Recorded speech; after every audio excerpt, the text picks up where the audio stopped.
শিক্ষার্থী ও অভিভাবকবৃন্দ, সবাইকে জানাই শুভেচ্ছা। আজ আমি দশম শ্রেণীর বাংলাদেশ ও বিশ্ব পরিচয় একাদশ অধ্যায়ে অর্থনৈতিক নির্দেশক সমূহ বাংলাদেশের অর্থনীতি প্রকৃতি সম্পর্কে বলবো। কোনো দেশের অর্থনীতির অবস্থা জানতে হলে সে দেশে মোট জাতীয় উৎপাদন, মোট অভ্যন্তরীণ ও দেশজ উৎপাদন ও জনগণের মাথাপিছু আয় জানা প্রয়োজন। তার মানে হলো আমাদের জাতীয় উৎপাদন বাইরে এবং দেশের ভিতরে দুইটা মিলে যে উৎপাদন হয়, মোট অভ্যন্তরীণ আমাদের দেশের ভিতরে যে উৎপাদন এবং জনগণের মাথাপিছু আয় সম্পর্কে অবশ্যই জানতে হবে। এই তিনটাকে একসাথে আমাদের অর্থনৈতিক নির্দেশক বলা হয়। এই তিনটার মাধ্যমে আমরা বের করতে পারবো যে কোনো দেশের অর্থনৈতিক অবস্থা কেমন, কারণ এগুলো অর্থনৈতিক অবস্থা নির্দেশ করে দেশের অর্থনীতি পূর্ববর্তী অবস্থার তুলনায় এগিয়ে যাচ্ছে, পিছিয়ে যাচ্ছে নাকি একই অবস্থায় আছে, তা উক্ত নির্দেশক সমূহের মান দ্বারা বোঝা যাবে। এই তিনটা বিষয়ে জানতে পারলে আমরা বুঝতে পারবো দেশের অর্থনৈতিক অবস্থার উন্নতি হয়েছে না অবনতি হয়েছে না আগের অবস্থায় আছে। এগুলোর সাথে সাথে কৃষি, শিল্প, সেবা এবং অন্যান্য খাতে উৎপাদন অবস্থা কি, বিদেশ থেকে কর্মজীবী মানুষ যে অর্থ দেশে প্রেরণ করছে তা জাতীয় অর্থনীতিতে কেমন প্রভাব ফেলছে, এ সব কিছু বিবেচনা নিয়ে দেশের অর্থনৈতিক অবস্থা, গতিপ্রবাহ জানা সম্ভব। মোট অভ্যন্তরীণ উৎপাদন, মোট জাতীয় উৎপাদন, মাথাপিছু আয় এবং বাংলাদেশের অর্থনীতির প্রকৃতি, এই বিষয়গুলো সম্পর্কে আজ আমরা জানতে পারব।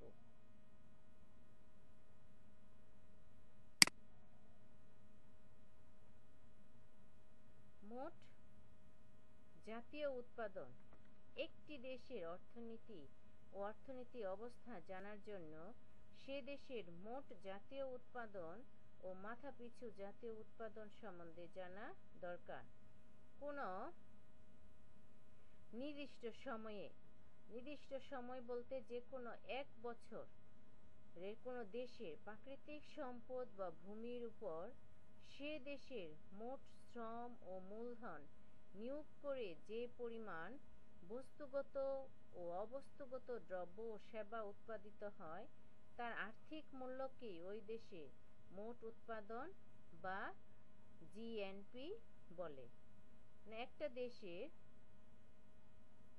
মোট শ্রম সে দেশের ভূমির নিজস্ব সীমানার ভিতরে ভূমির উপর শ্রম মূলধন নিয়োগ করে যে আমরা বস্তুগত বা অবস্তুগত যে ধরনের সম্পত্তি উৎপাদন করি না কেন, তার আর্থিক মূল্যকেই জাতীয় উৎপাদন বা জিএনপি বলে।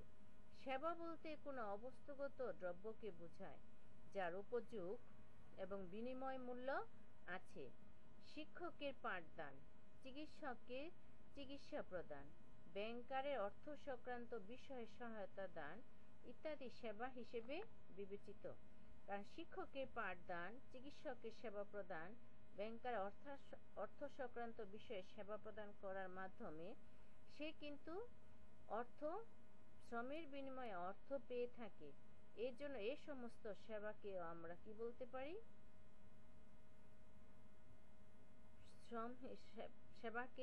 সেবা হিসেবে বিবেচিত হলেও তাকে আমরা যার বিনিময়ে অর্থ পাওয়া যায়, এই জন্য অর্থ বিষয় সংক্রান্ত সহযোগিতা করে বলেই আমরা তাকে সম্পদ বলতে পারি।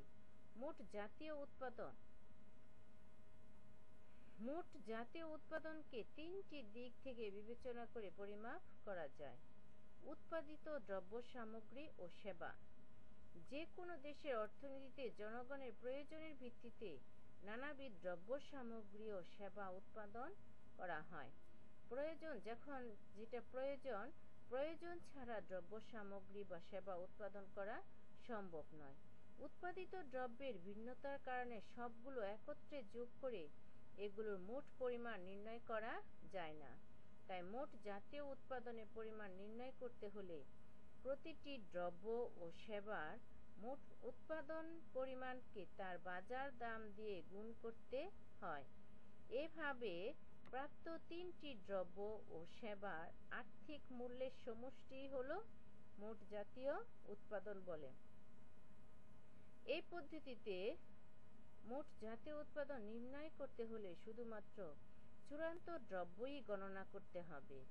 তার মানে হলো একদম বিক্রয় পর্যন্ত, শ্রম নিয়োগ থেকে কাঁচামাল থেকে বিক্রয় পর্যন্ত যে দাম আসবে সেটাই হলো চূড়ান্ত দ্রব্য এবং সেটার দামই আমরা গণনা করব।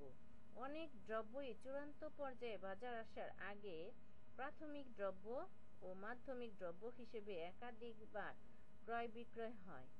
এই ক্রয় বিক্রয় হয় উৎপাদনকারী ও ব্যবসায়ীদের মধ্যে। দ্রব্যটি উৎপাদনের চূড়ান্ত পর্যায়ে ভোগকারী এটি ক্রয় ও ভোগ করে। ভোগকারী ক্রয়ের পর দ্রব্যটি তার ক্রয় বিক্রয় হয় না। মোট জাতীয় উৎপাদন নির্ণয়ের জন্য প্রত্যেক ধাপেই দ্রব্যটির হিসাব করা হলে জাতীয় উৎপাদনের পরিমাণ সঠিক হবে না। তার মানে কৃষক থেকে ব্যবসায়ী, ব্যবসায়ীর কাছ থেকে বাজারে যে বিক্রয় বিক্রয় হয় সম্পূর্ণটা একসাথে ধরে আমরা তারপর সেটার মূল্য নির্ধারণ করব। যদি ধাপে ধাপে আমরা সেই জিনিসের মূল্য ধরি তাহলে আমাদের হিসাব সঠিক হবে না। মোট জাতীয় উৎপাদন নির্ণয়ের জন্য প্রত্যেক ধাপে দ্রব্যটি হিসাব করা হলে জাতীয় উৎপাদনের পরিমাণ সঠিক হবে না। তাই মোট জাতীয় উৎপাদন নির্ণয়ের ক্ষেত্রে শুধু চূড়ান্ত পর্যায়ে দ্রব্যটি হিসাব করা হবে। একটি উদাহরণের সাহায্যে বিষয়টি ধরা যাক। তুলা থেকে সুতা, সুতা থেকে কাপড় এবং কাপড় থেকে শার্ট উৎপাদন করা হলো। এখানে তুলা হচ্ছে প্রাথমিক দ্রব্য, সুতা ও কাপড় হচ্ছে মাধ্যমিক দ্রব্য এবং শার্ট হচ্ছে চূড়ান্ত দ্রব্য। তাহলে আমরা সুতা এবং কাপড়ের দাম আলাদা ধরতে পারবো না। একবারে শেষ শার্ট যখন প্রস্তুত হবে সেইটার দাম ধরে আমাদের হিসাব করতে হবে। সুতা, তুলা, কাপড় এবং শার্ট এই চারটি পর্যায়ে দ্রব্যটির দাম হিসাব করা হলে তা হবে একটি ভুল হিসাব, কারণ শার্টের দামের মধ্যেই তুলা, সুতা, কাপড়ের দাম অন্তর্ভুক্ত করা হয়েছে। তাই উৎপাদন পদ্ধতিতে মোট জাতীয় উৎপাদন গণনা বা পরিমাপ করতে হলে শুধুমাত্র চূড়ান্ত পণ্য যা সরাসরি ভোগ করা হয় তাই হিসাব করা হবে। উৎপাদনের উপকরণের অর্জিত আয়। এই পদ্ধতিতে মোট জাতীয় উৎপাদন পরিমাপ করতে হলে উৎপাদনের উপাদানসমূহের মোট আয়ের সমষ্টি নির্ণয় করতে হয়। ভূমি, শ্রম, মূলধন ও সংগঠন। উৎপাদনের এই চারটি উপাদানের আয় যথাক্রমে খাজনা, মজুরি, সুদ ও মুনাফা।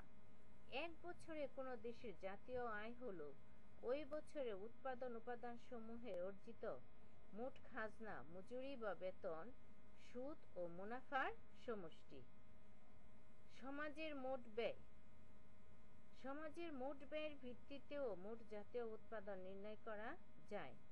এই পদ্ধতি অনুসারে কোনো নির্দিষ্ট সময়ে দেশের সমস্ত ধরনের ব্যয় যোগ করলে মোট জাতীয় উৎপাদনের আর্থিক মূল্য পাওয়া যাবে। মানে সমাজে যে ব্যয় হয়েছে সেটা যদি আমরা মোট আয় থেকে বিয়োগ করে দেই তাহলে আমাদের জাতীয় উৎপাদন পাওয়া যাবে। কোনো দেশের মোট আয় দুই ভাবে ব্যয়িত হয়: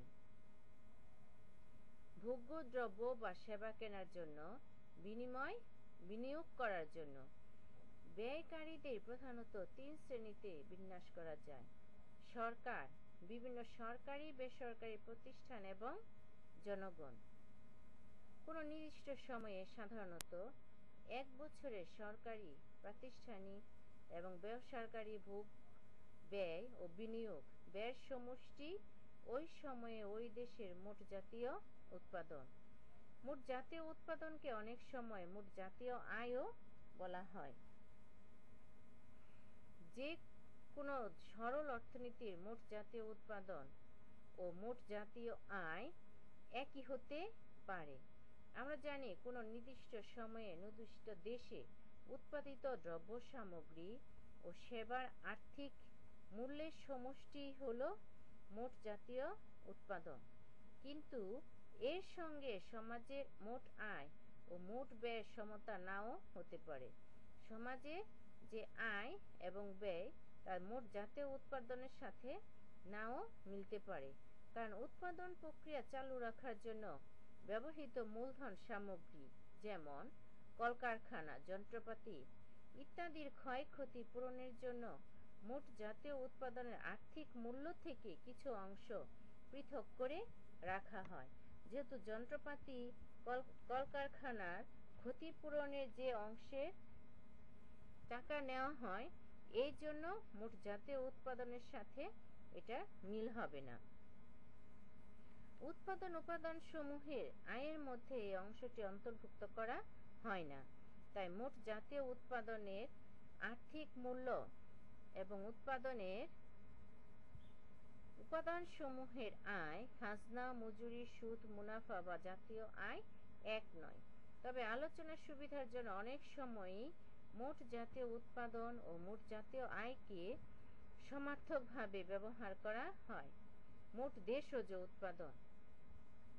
মোট দেশজ উৎপাদন জিডিপি হচ্ছে কোনো নির্দিষ্ট সময়ে, সাধারণত এক বছরে, কোনো দেশের অভ্যন্তরীণ বা ভৌগোলিক সীমানার ভিতরে বসবাসকারী সকল জনগণ কর্তৃক উৎপাদিত চূড়ান্ত পর্যায়ে দ্রব্য সামগ্রী ও সেবাকর্মে অর্থমূল্যের সমষ্টি। এতে উক্ত সীমানার মধ্যে বসবাসকারী দেশের সকল নাগরিক ও বিদেশি ব্যক্তি, সংস্থা, প্রতিষ্ঠানের উৎপাদিত চূড়ান্ত পর্যায়ে দ্রব্য সামগ্রী, সেবাকর্মের মূল্য অন্তর্ভুক্ত হবে। মোট দেশজ উৎপাদন হলো আমাদের বাংলাদেশে ধরা হোক যে ভূসীমানার মধ্যে আমাদের দেশের মানুষের যত ধরনের দ্রব্য সামগ্রী উৎপাদিত এবং বিদেশি যে সমস্ত বিদেশিরা আমাদের দেশে বিভিন্ন ব্যবসা বাণিজ্য প্রতিষ্ঠান গড়ে তুলেছে, সবার উৎপাদন সামগ্রী এখানে হিসাব করা হবে।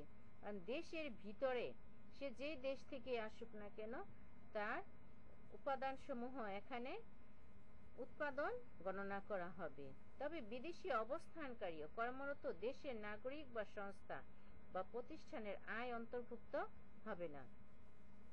অন্য দেশ থেকে আমাদের দেশে এসে যারা এখানে ব্যবসা বাণিজ্য করতেছে, তাদের আয়টা হিসাব করা হবে। তবে আমাদের দেশ থেকে যে সমস্ত নাগরিক বিদেশে অবস্থান করতেছে অন্যান্য দেশে, তাদের আয় আমরা এখানে দেশজ উৎপাদনে ধরতে পারবো না। যদি এক্স দ্বারা আমরা বিদেশে অবস্থানরত দেশি জনগণের আয় বুঝায় এবং এম দ্বারা দেশে অবস্থানরত বিদেশিদের আয় বুঝায়, তাহলে মোট জাতীয় উৎপাদন জিএনপি সমান সমান মোট দেশজ উৎপাদন জিডিপি, তাহলে এক্স বিয়োগ এম। মোট দেশজ উৎপাদন বুঝতে হলে মোট জাতীয় উৎপাদন এর ধারণাটি মনে রাখতে হবে। কোনো নির্দিষ্ট সময়ে, সাধারণত এক বছরে, কোনো দেশের জনগণ মোট যে পরিমাণ চূড়ান্ত দ্রব্য ও সেবা উৎপাদন করে, তার অর্থমূল্যকে মোট দেশজ উৎপাদন বলে। জাতীয় উৎপাদনের মধ্যে দেশের অভ্যন্তরীণ বসবাসকারী ও কর্মরত বিদেশি ব্যক্তি ও সংস্থার উৎপাদন বা আয় অন্তর্ভুক্ত হবে না। তবে বিদেশে বসবাসকারী ও কর্মরত দেশি নাগরিক, সংস্থা ও প্রতিষ্ঠানের উৎপাদন বা আয় অন্তর্ভুক্ত হবে। মাথাপিছু আয়। তাহলে আজ এই পর্যন্তই। আগামী ক্লাসে আমি তোমাদের পরে বিষয়গুলা বুঝিয়ে দিব। সবাইকে ধন্যবাদ।